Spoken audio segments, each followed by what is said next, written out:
ठीक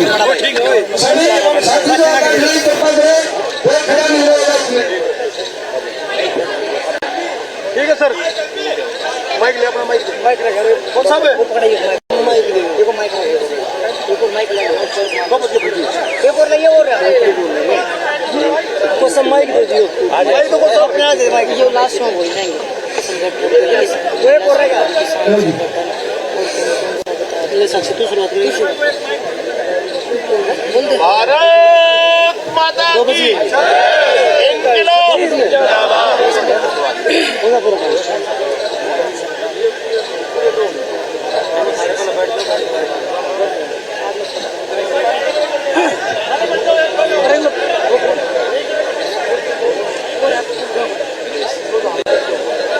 सबसे पहले तो आप सभी का यहाँ पर आने पर हार्दिक अभिनंदन करते हैं, मीडिया के कर्मियों का और जितने भी हमारे संगठन खाप पंचायतों के लोग आए हैं, सभी का जितने भी आप पहुँचे खिलाड़ियों के समर्थन के लिए हम सबका धन्यवाद करते हैं। क्योंकि ये लड़ाई एक कुश्ती को बचाने के लिए नहीं लड़ी जा रही है, भारत की बेटियों की लड़ाई लड़ी जा रही है, भारत की बेटी को बचाने की लड़ाई लड़ी जा रही है।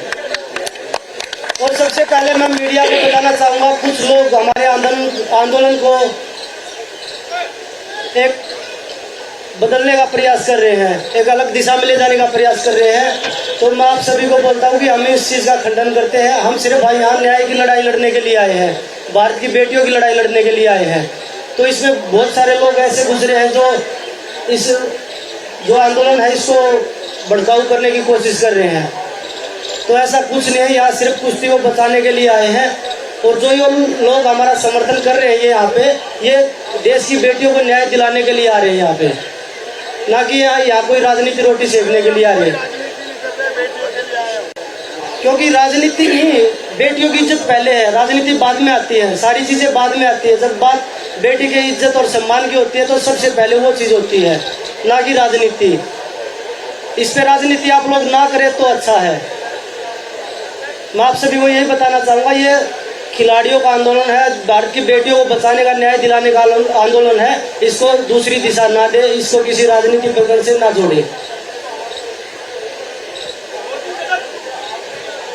मेरा थोड़ा सा गला खराब है, तो मतलब मैं जितना बोल सकती हूँ उतना बोलने की ट्राई कर रही हूँ। आज ब्रजभूषण का एक बयान आया है कि हम नेशनल नहीं खेलना चाहते। मैं आपको स्पष्ट कर देना चाहती हूँ, अगर आप मीडिया कर्मी लोग जो भी बोलेंगे सर्टिफिकेट दिखाने को, मैं वो भी दिखाने को तैयार हूँ। मैं 2009 से मैं रेसलिंग कर रही हूँ। पहला कंपटीशन में जब रेसलिंग का किया था 2009 में मैंने स्टार्ट किया था, तब से लेके आज तक मैंने 4 नेशनल स्किप किए हैं। रियो ओलंपिक में जब मेरे को चोट लग गई थी, पहला वो नेशनल था जो मैंने स्किप किया था क्योंकि मेरे को चोट लगी हुई थी, मेरा ऑपरेशन था। दूसरा नेशनल मैंने स्किप किया था टोक्यो के टाइम पे जब कोविड चल रहा था। वो जब उस साल तो देश की हालत बहुत खराब थी, मेरे को खुद कोविड हो रखा था, तो वो मेरा दूसरा नेशनल था जो मैंने स्किप किया था। तीसरा नेशनल टोक्यो ओलंपिक्स के बाद में जो मैं हारी थी, उसके बाद में मैं मेंटल स्टेट बहुत बुरी थी और मेरे को बहुत ज्यादा परेशान करके इस स्थिति में लेके जाया गया था कि मैं एक दिन ऐसा हो रहा था कि मैं कभी भी मर सकती हूँ, खुद के साथ में कुछ भी कर सकती हूँ, इसी पोजीशन पे मैं बिठा रखी थी। चौथा नेशनल मैंने स्किप किया था इस साल, जो वर्ल्ड चैंपियनशिप के ट्रायल हुए थे। मैंने इतना रिक्वेस्ट किया था कि सर वर्ल्ड चैंपियनशिप के ट्रायल मत लीजिए, क्योंकि वो 10 दिन पहले वर्ल्ड चैंपियनशिप ओलंपिक के बाद में बहुत बड़ा कंपटीशन होता है। 10 दिन पहले हमारे ट्रायल लिए गए, 1 महीने में 3 बार 4 बार हमने वेट कम किया। वर्ल्ड चैंपियनशिप में मैं गई, मैंने मेडल जीता, लेकिन मेरे को इंजरी हो गई थी, नी में सीरियस इंजरी थी। डॉक्टर ने 2 महीने का बिल्कुल रेस्ट बोला था। एक चौथा नेशनल वो था जो मैंने स्किप किया है। मेरी लाइफ में मैंने 2009 से 2023 आज आ गया है, 14 साल हो गए रेसलिंग करते हुए, 4 नेशनल स्किप किए हैं, 10 नेशनल मैं खेली हूँ। परमपिता परमात्मा पूरे देश के आशीर्वाद से आज तक मैं हिंदुस्तान में ऐसा मेरे को पूरा दिन देखना नहीं पड़ा है कि मेरे को हार का मुंह देखना पड़े, और मैं चाहूंगी कि मुझे कभी ऐसा दिन ना देखना पड़े। ऐसे एथलीट मैं बहुत मेहनत करती हूँ, मेरा परिवार मेरे के लिए बहुत सपोर्ट करता है, आज तक करता आया है, पूरा देश बहुत दुआएं देता है। जब मुझे इंजरी होती है तो पूरा देश रोता है, लोग आके बताते हैं कि बेटा उस दिन हम बहुत रोए थे। तो बहुत मेहनत करती हूँ, बहुत मान सम्मान की जिंदगी हम जीते हैं।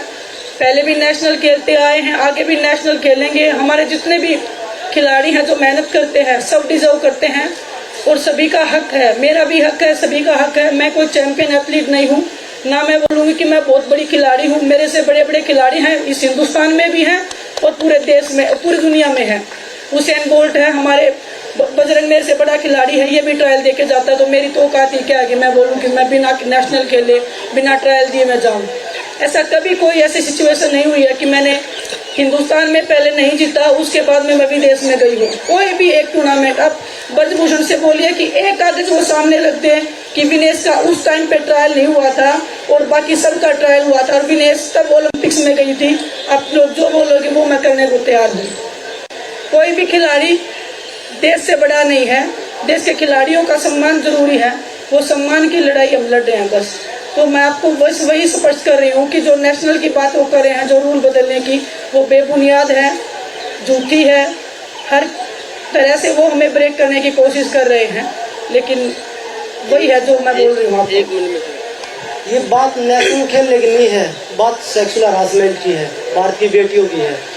ये नहीं कि भाई नेशनल नहीं खेल रहे वो खिलाड़ी, खेलना अलग हो गया, खेल अलग हो गया इस चीज़ से। जब सेक्सुअल हरासमेंट हो रहा है, आप पे एलिगेशन लगे, आप उनका जवाब दीजिए। अब मैं आप मीडिया के माध्यम से एक सवाल पूछना चाहूँगा ब्रजभूषण जी से। उन्होंने बोला कि एक खिलाड़ी तो ऐसी है जो नाबालिग है और उसने बयान दिए हैं, उनको कैसे पता चला ये चीज़? सबसे पहला सवाल तुमसे ये है, उनको कैसे पता चला कि एक नाबालिग है और वो उस कमेटी में बयान नहीं दिए, उसने पुलिस के सामने कंप्लेंट दी है?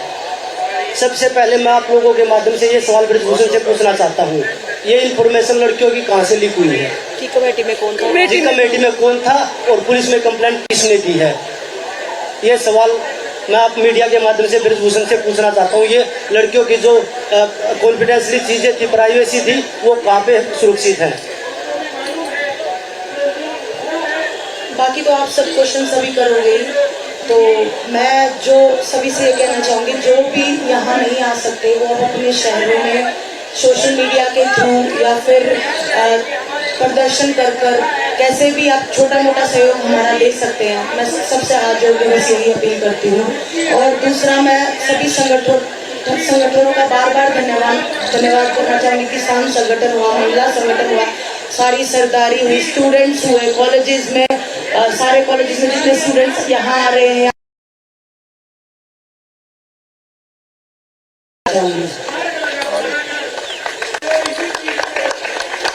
जितने भी लोग हमारे देश में संवैधानिक पदों पे बैठे हैं, तो आम आदमी नागरिक का भी हक है मान सम्मान पाना, और जो ऊंचे पदों पे बैठे हैं उनका भी हक है।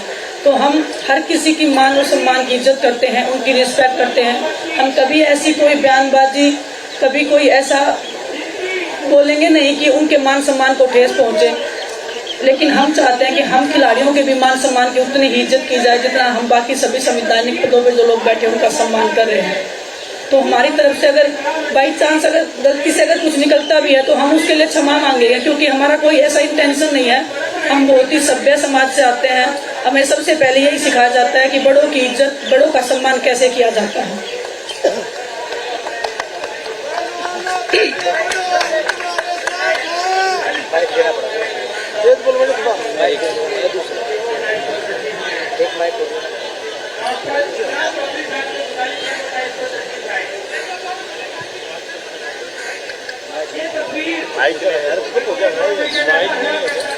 देखिए, वो तो सब उस दिन भी उन्होंने बयान दिया था पहले जब जंतर मंत्र में बैठे थे कि 3% ही खिलाड़ी है, 97% मेरे पास है। अब वो बोल रहे कि 10% बैठे हैं, 90% मेरे पास है।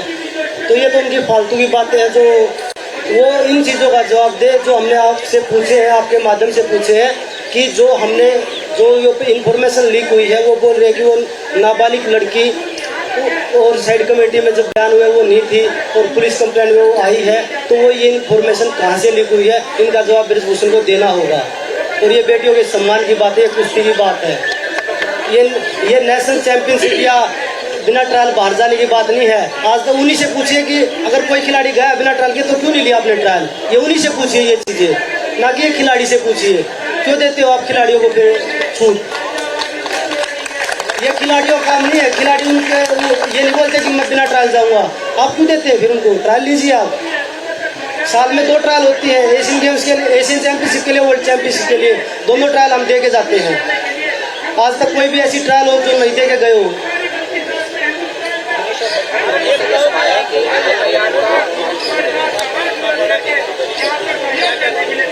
देखिए, रात को यहाँ पर हम 12 साढ़े 12 बजे लाइव भी आए थे कि यहाँ पे बिजली काट दी गई पुलिस प्रशासन द्वारा। पानी है, खाना है, अंदर नहीं आने दे रहे। गद्दे मंगवाए थे, बेड मंगवाए थे, तख्त मंगवाए थे, वो बाहर निकलवा दिए। जो वो वर्कर लेके आए थे उनमें से एक वर्कर अब तक घर नहीं पहुंचा है। पुलिस प्रशासन हर तरह से खिलाड़ियों के साथ गलत व्यवहार कर रहा है, दुर्व्यवहार कर रहा है। तो ये सारी चीज़ें खिलाड़ियों को देखने को मिल रही है। देश के खिलाड़ियों का सम्मान है हमारे देश में। राजनीति से बढ़कर पुलिस प्रशासन जो दुर्व्यवहार कर रहा है, मुझे नहीं लगता कि इसमें ऐसा व्यवहार करना चाहिए। जो खिलाड़ियों को इतना मेडल जीतते तब ऐसा होता है, तो फिर उन मेडलों का फायदा ही नहीं है कि हमने देश के लिए मेडल जीते हैं।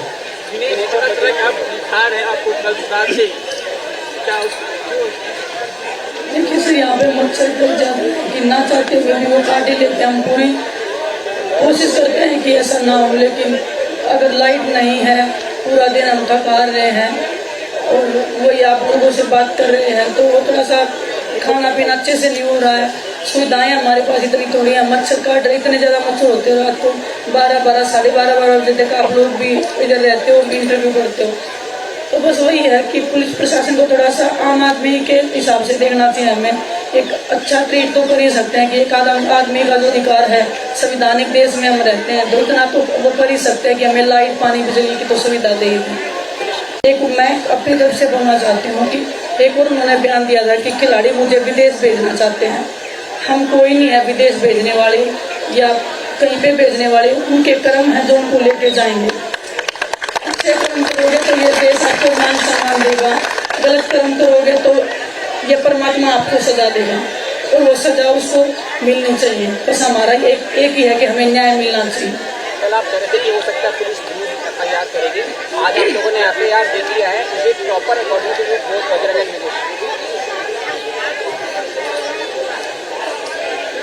देखिए मैम, आशीर्वाद की बात मैं आपको बताती हूँ। हकीकत में जब हम नहीं देते थे, मेरी शादी थी, मैं कार्ड नहीं दे रही थी, सामने से बोला अब मेरे को कार्ड नहीं दोगे।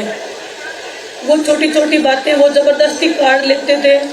अगर नहीं देते तो वो टॉर्चर करते थे कि तुम्हारी इतनी हिम्मत, तुम्हारी इतनी औकात, तुम हमें इनवाइट नहीं करोगे।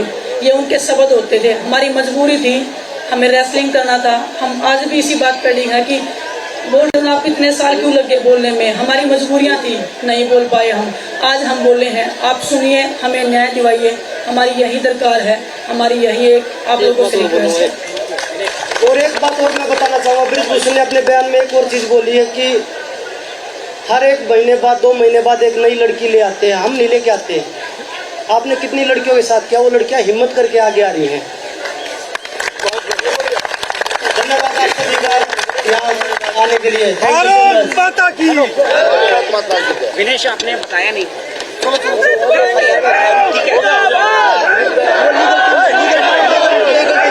आपने राजनीति वाला कोशिश कर रहे हैं।